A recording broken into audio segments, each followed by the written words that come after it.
अवधूत चिंतन श्री गुरुदेव दत्त श्री स्वामी समर्थ। तुम्हा सर्वांचं आपल्या चॅनलमध्ये खूप मनापासून स्वागत आहे। तुम्हा सर्वांच्या नक्की चांगलीच्या स्वामी महाराज पूर्ण करू। लवकरच सगळ्यांचा आवडतीचा आणि सगळ्यांचा महत्त्वासाठी जो आपल्या सगळ्यांसाठी आपल्या स्वामी महाराजांच्या पुण्यतिथी निमित्त एक गुरुचैत्र पारायणाचा सप्ताह सुरू होत आहे आणि या गुरुचैत्र पारायणाची ओढ प्रत्येकाला असते बघा। एक दत्त जयंती आणि स्वामी पुण्यतिथी। आपण तर स्वामींचे भक्त आहोत, दत्त भक्त आहोत आणि स्वामींच्या पारायणाचे आपल्याला खूप आनंद होतो। प्रत्येक जणाला इच्छा असते की ताई आम्हाला गुरुचैत्र पारायण करायचं आहे, कसं करायचं आहे, काय नियम आहेत, काय अटी आहेत आणि पारायण कसं करायचं आहे संपूर्ण समजून सांगा। कोणी करायचं आहे संपूर्ण व्हिडिओ बघा, त्यासाठीच हा व्हिडिओ केलेला आहे। आणि खरं सांगते लहानांपासून मोठ्यांपर्यंत सगळ्यांनी पारायण करावं, ज्यांना वाचता येतं। अतिशय सुंदर असा ग्रंथ गुरुचैत्राचा आहे। तर खरंच सांगते आपल्या सर्वांना आहे ना जी उत्सुकता आहे, जी उत्साह आहे ना, हा असा 7 दिवसांचा पारायणाचा सप्ताह असतो आणि ह्या सप्ताह काळात आपण जे काही गुरुचैत्र पारायण करतो ना, आपल्या अनुभूतीपूर्वक साक्षात्कार मिळतो। साक्षात दत्त गुरूंची स्वामी महाराजांची कृपा आपल्यावर होत असते। आता गुरुचैत्र का म्हणतात? दत्त महाराजांचं नाव का नाहीये, स्वामी महाराजांचं नाव का नाहीये? तर कारण हा गुरु आणि शिष्याचं असं वर्णलेला हा ग्रंथ असतो, जो दिंडोरी प्रणीत ग्रंथ प्रत्येक महिलांनी पण वाचावा असा हा ग्रंथ आहे। कारण की मूळ जो ग्रंथ आहे तो महिलांनी वाचू नये बघा। मूळ ग्रंथामध्ये काही ओव्या असतात की ज्याच्यामुळे ना पूर्वी असं होतं ना की त्या मूळ ग्रंथामध्ये ज्या ओव्या वाचल्याने गर्भपात होण्याची शक्यता जास्त होत होते, त्याचे दोष आपल्याला लागण्याची शक्यता जास्त होती। म्हणून तो मूळ ग्रंथ न घेता इथे तुम्हाला फ्लॅश करते, जास्तीत जास्त महिलांनी जास्तीत जास्त सगळ्यांनी बसा, मी तर म्हणते आपलं गुरुचैत्र ग्रंथ हा पठण करा। खरंच खूप छान आहे ग्रंथ, खरंच खूप छान आहे पारायण। एक स्वामी महाराजांची कृपा आहे ना होण्यासाठी खरंच गुरुचैत्र खूप छान आहे। आणि महाराजां का गुरुचैत्र करायचं कोणी जर विचारलं ना, का करायची स्वामींची सेवा, का पुण्यतिथी साजरी करायची ना, महाराजांनी आपल्यासाठी खूप दिलेलं आहे, भरभरून दिलंय, याच्यासाठी स्वामींची सेवा केली। आता स्वामींच्या पुण्यतिथी निमित्त एवढं का हे होतंय तुम्हाला एक सांगू का? महाराज जे स्वामी भक्त आहेत ना, मनापासून सांगते की ज्यांना असं वाटतंय ना का स्वामींची पुण्यतिथी आहे आणि ताई एवढ्या उत्साहाने सांगताय, अहो महाराज कुठे गेलेच नाही ना। महाराज नेहमी सांगतात हम गया नाही जिंदा आहे। नेहमी बघत राहा तुम्ही, तुमच्या आजूबाजूला महाराजांचा सहवास असतो। तुम्ही जेवढ्या प्रेमाने हाक मारतात ना, तुमच्या जवळ महाराज असतात। म्हणून सांगते महाराजांसोबत राहा, महाराज आहेत। फक्त ती पुण्यतिथी एक मानवासाठी दिलेली, आपल्या सगळ्यांसाठी दिलेली एक तो दिवस आहे, तो विशेष म्हणजे ते असेल, त्यांनी ते कार्य संपवलं। पण खरं तर महाराज सगळ्या स्वामी भक्तांसोबत आहे। आता गुरुचैत्र पारायण मध्ये तुम्ही लवकरात लवकर ग्रंथ दिंडोरी प्रणीत घेऊन या।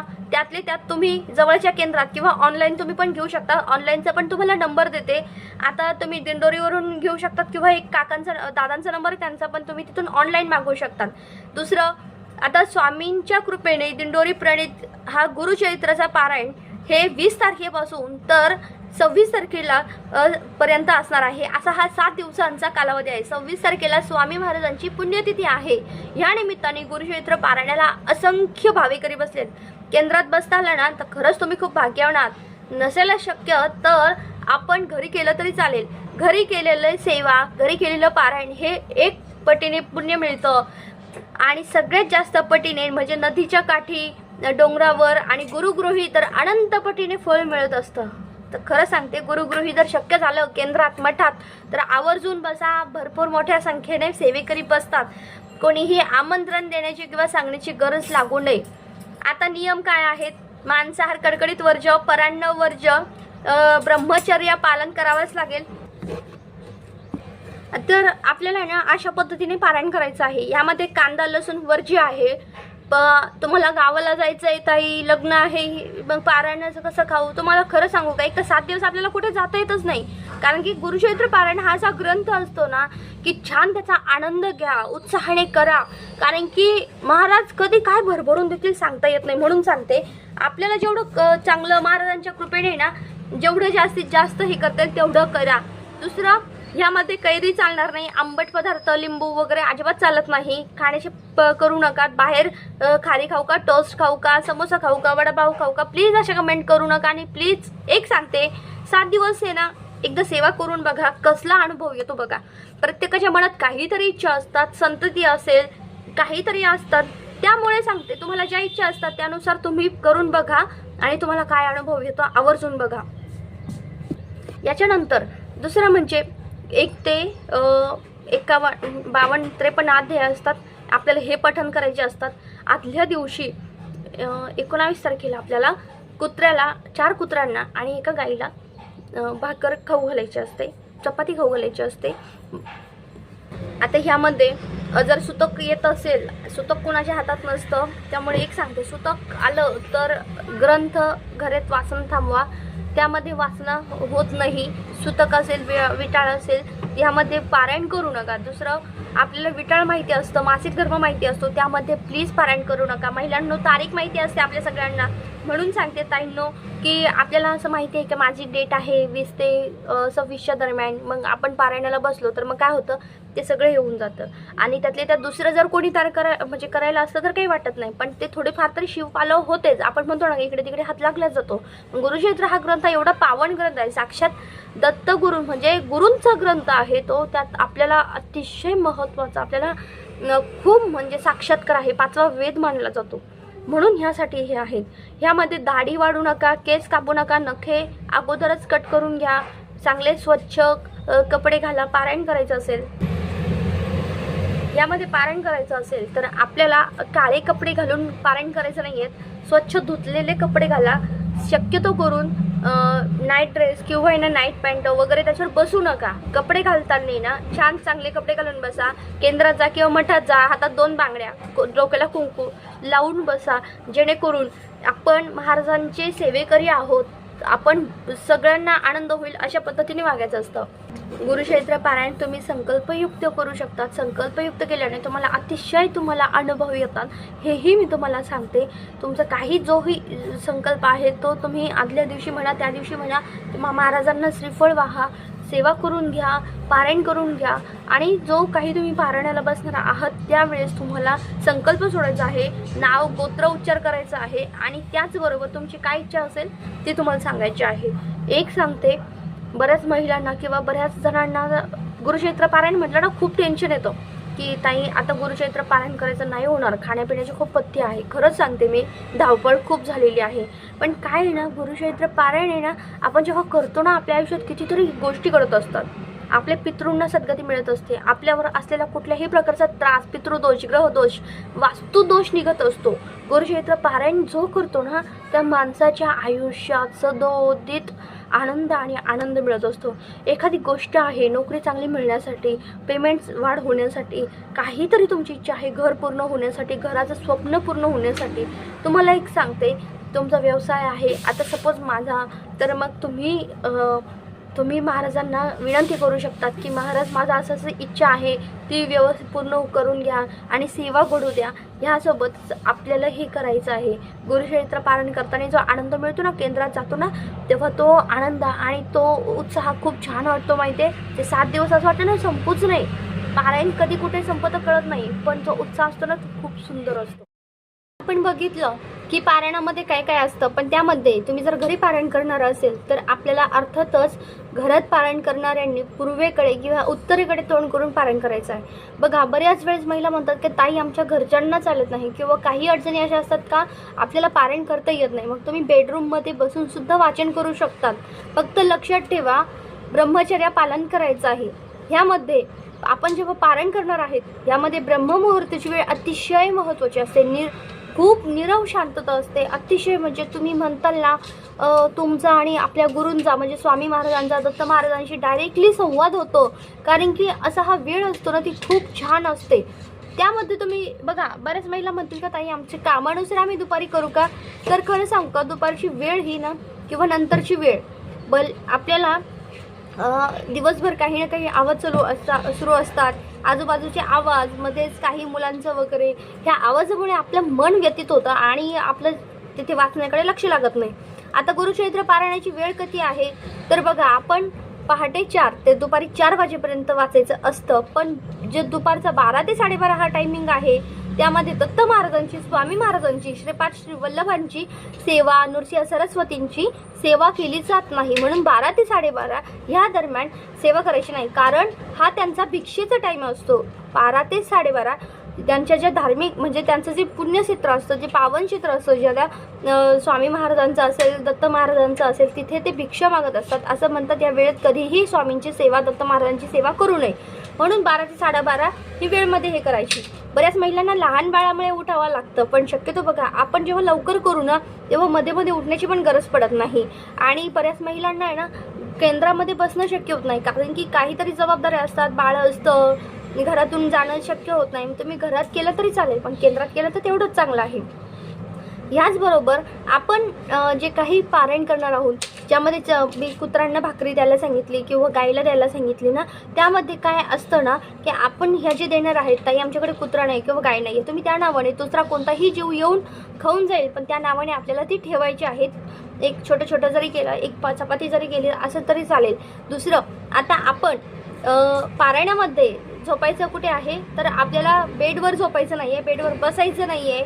तुम्ही खुर्चीवर बसून पारायण करू शकतात. बघा बऱ्याच महिलांचे पाय दुखतात, गुडघेदुखी असते, कंबरदुखी असते, मणकेचा वगैरे कसा तरी त्रास असतो. मग तुम्हाला मांडी घालता येत नाही किंवा कशाचा गुडघ्यामुळे मांडी घालता येत नाही, तुम्ही खाली बसून वाचू शकत नाही. ज्या प्रेग्नन्सी महिला आहेत त्यांना खाली बसून वाचता येत नाही, मग तुम्ही सरळ टेबलवर ग्रंथ ठेवा, पूर्वेकडे किंवा उत्तरेकडे आपलं तोंड येईल अशा पद्धतीने बसा आणि तुम्ही पारायण आपल्या छानपैकी खुर्चीवर बसून करू शकतात. मध्येच जर शौचालय किंवा आपण म्हणतो ना बाथरूमला वगैरे जाणं पडलं तर मग आपले एक तर शक्यतो ना अगोदर वगैरे सगळं हे करून आपण वाचन सुरू करायचं. पण आता नवीन महिला आहेत, मग त्यांच्यासाठी काय करायचं, हातपाय धुवून पुन्हा बसू शकतात, पण शक्यतो जेवढं होईल तेवढं हे पाळा. आता झोपण्याचे काय नियम आहेत, आपल्याला बेडवर गादीवर झोपायचं नाहीये, छानपैकी सरळ अशी सतरंजी किंवा चटई असते ती आथरायची आणि त्याच्यावर झोपायचं आहे. 7 दिवस कसलाही काही नाही, छान तुम्ही जिथे पारायण करताय तिथे झोपा. आणि सगळ्यात महत्त्वाचं म्हणजे महाराजांच्या कृपेने आपल्याला जो कोणी पारायण करतो आणि महाराजांच्या सहवासात राहतो, बघा असं म्हटलं जातं की बऱ्याच स्वामी भक्तांना, दत्त भक्तांना अनुभव आलेले आहेत. 10व्या कुशीवर झोपल्याने ना दत्त महाराज साक्षात्कार देतात, अनुभूतीपूर्व साक्षात्कार देतात, त्यांना स्वप्न देऊन सांगतात की काय आहे काय नाही. तर त्यामुळे जेवढे जास्त होईल आपल्याला तेव्हा 10व्या कुशीवर झोपण्याचा प्रयत्न करा. दुसरं म्हणजे आता जेवणामध्ये मी बऱ्याच वेळेस सांगितलं की आपल्याला कांदा आणि लसूण वर्ज करायचं आहे. त्यामध्ये कडधान्य, कुठल्याही प्रकारच्या डाळी, कडधान्य चालत नाही. जसं की तुम्हाला सगळ्यांना माहिती आहे की तुरीची डाळ, मुगाची डाळ, हरभरे, त्याचबरोबर कडधान्य, मठ, मूग वगैरे हे काहीच चालणार नाहीये. मग ह्यामध्ये एकधान्य फराळ करायचा आहे. एकधान्य म्हणजे काय आहे की तुम्ही जर पहिल्या दिवशी चपाती खाणार असाल तर पोळी म्हणजे चपाती खाणार असाल तर 7ही दिवस तुम्हाला चपाती खायची आहे. फक्त जे तुम्ही जर बाजरी खाणार असेल तर बाजरीच खा, पण तुम्ही 7 दिवस भात खाऊ शकणार नाही, कारण की भात सुद्धा हा एक धान्यच येतं, पण आपण भात खाऊ शकत नाही. म्हणून भात खाणं ही सलग खाणं शक्य नाही ना, आपण थोडाफार भात खातो जेवणामध्ये, पण त्यासोबत आपल्या आहारामध्ये चपाती किंवा भाकरी असतेच. त्यामुळे सांगते की भात खाऊच नका, त्यापेक्षा चपाती वगैरे खाऊ शकता, भाकरी खाऊ शकता. तुम्ही जर ज्वारीची खाणार असाल तर ज्वारीची कंटिन्यू 7 दिवस करा, मध्ये कुठलाही करू नका. आपण जेव्हा पारायणाला बसतो, पारायण करतो, तेव्हा सगळ्यात महत्त्वाचं असतं म्हणजे आपले आचार विचार. आपल्या मनात कुठल्याही कोणाच्याही विषयी वाईट विचार ठेवू नका. बऱ्याच महिलांना किंवा बऱ्याच म्हणजे असतातच सवय की आपण पारायण करतो, स्वामींची सेवा करतो, पण बाकीच्यांविषयी खूप वाईट बोलतो, याचं हे झालं त्याचं ते झालं. अहो तुम्ही कष्ट करा, आपण कष्ट करा, आपलं मन चांगलं असेल ना महाराज, आणि कष्ट करतो ना त्याला महाराज कुठेही देतात, हे शाश्वत सत्य आहे. कष्टाला पर्याय नाही, पण त्या कष्टाला सुद्धा यश देणारे सुद्धा महाराज आहेत. आपली नियत म्हणजे आपण म्हणतो ना की दुसऱ्यांचं चांगलं देखवलं गेलं पाहिजे, दुसऱ्यांचं एखादी गोष्ट चांगली होती ते पण बघवलं गेलं पाहिजे. काही लोक असे असतात त्यांना अजिबात चांगलं देखवत नाही, पण असं नसतं. आपले आचार विचार तेवढेच महत्त्वाचे असतात. पारायणाच्या वेळेस आपल्याला दोन्हीही वेळेस महाराजांना आणि म्हणजे ग्रंथाला आपल्या देवघरात आपल्याला नैवेद्य ठेवायचं आहे. बघा ग्रंथ ठेवून आपल्याला नैवेद्य आरती करायची असते. आता आपण काय खाणार आहोत तोच नैवेद्य दाखवायचा आहे, तुमच्या घरातले जे काही खाणार आहेत तो नाही दाखवायचा. आपण जे काही खातो ते आपल्याला महाराजांना आणि आपल्या ग्रंथाला नैवेद्य दाखवायचं आहे आणि ते आपल्याला ग्रहण करायचं आहे. बघा 7 दिवस आपल्याला अशा पद्धतीने करायचं आहे. आता हे 7 दिवसांचं पारायण आहे, याचं उद्यापन हे कसं करायचं, कधी करायचं, आपल्याला स्वामींची पुण्यतिथी कधी करायची, हे सगळा व्हिडिओ नंतर येणार आहे. पण सगळ्यात महत्त्वाचं म्हणजे काय आहे, आपल्याला हे करायचं आहे, रोज रात्री विष्णू सहस्रनाम असतं, विष्णू सहस्रनाम वाचायचं आहे. बघा रोज रात्री झोपण्याच्या अगोदर आपण काय म्हणतो की आपल्या दिवसभरात ज्या काही चुका होतात त्याच्यासाठी विष्णू सहस्रनाम हे वाचलं जातं. मग जसं ग्रंथात चुका होतात, ग्रंथ वाचताना एखादा शब्द चुकून निघाला किंवा काहीतरी हे झालं, तेव्हा आपल्याला त्यासाठी आपल्याला विष्णू सहस्रनाम हे 10 रुपयाला छोटासा ग्रंथ मिळतो. आता मी तुम्हाला दाखवू शकत नाही, पण तो ग्रंथ आपल्याला आवर्जून वाचायचा आहे.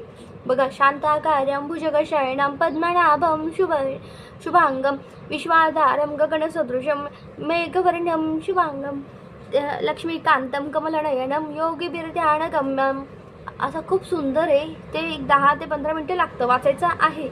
मध्येच जर एकादशी आली तर मग काय खायचं, मध्ये एकादशी येत असेल तर आपल्याला बघा तुम्ही खिचडी खाऊ शकतात, म्हणजे साबुदाणा खाऊ शकतात.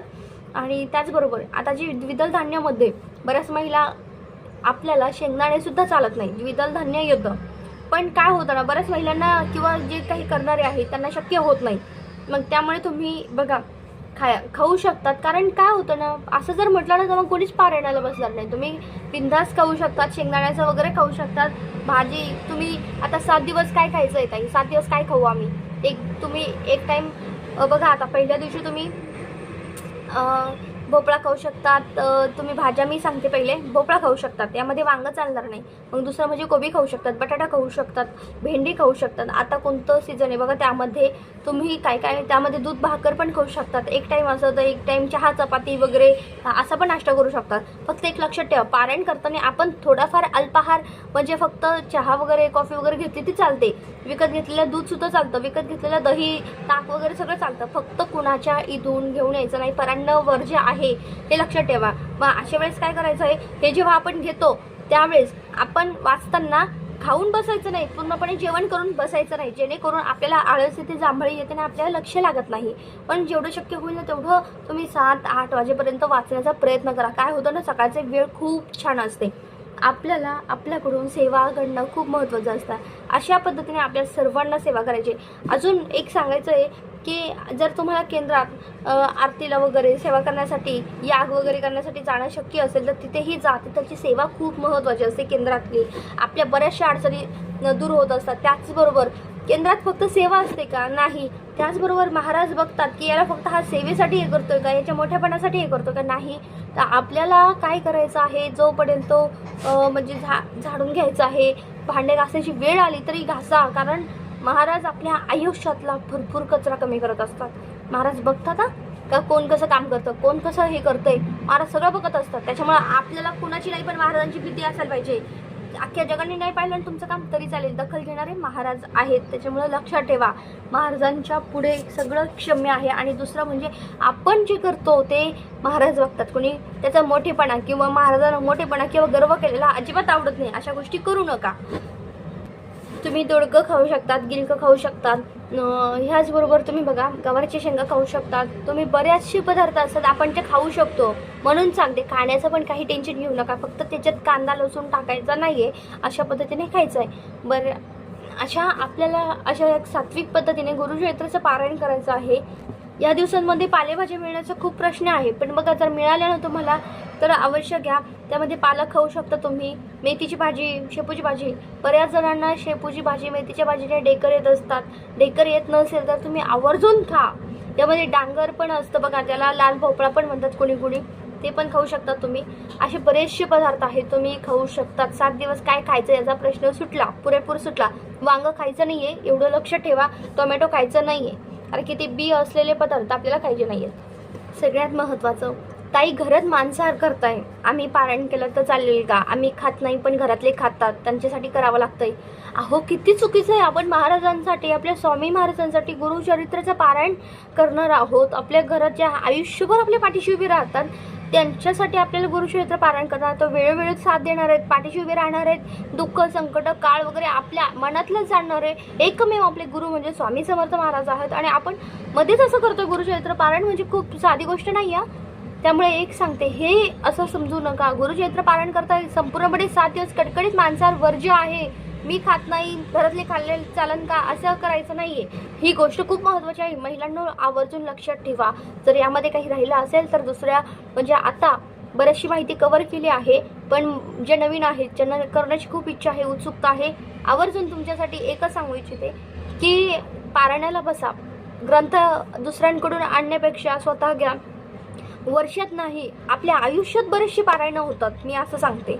कारण की ग्रंथ घेतला ना, मी तर कधीच नाही म्हणणार की तो म्हणजे असं चुकीचा आहे किंवा अयोग्य आहे, आपल्याला काही उपयोग होणार नाही त्याचा एकदा वाचल्यानंतर. पण खरं सांगू, गुरुचरित्राचा ग्रंथ एकदा जरी पारायण केलं ना, तुम्हाला किती अनुभूतीपूर्वक साक्षात्कार देतात दत्तगुरु महाराज, स्वामी महाराज. त्यामुळे तुम्ही ग्रंथ घेऊन बघा.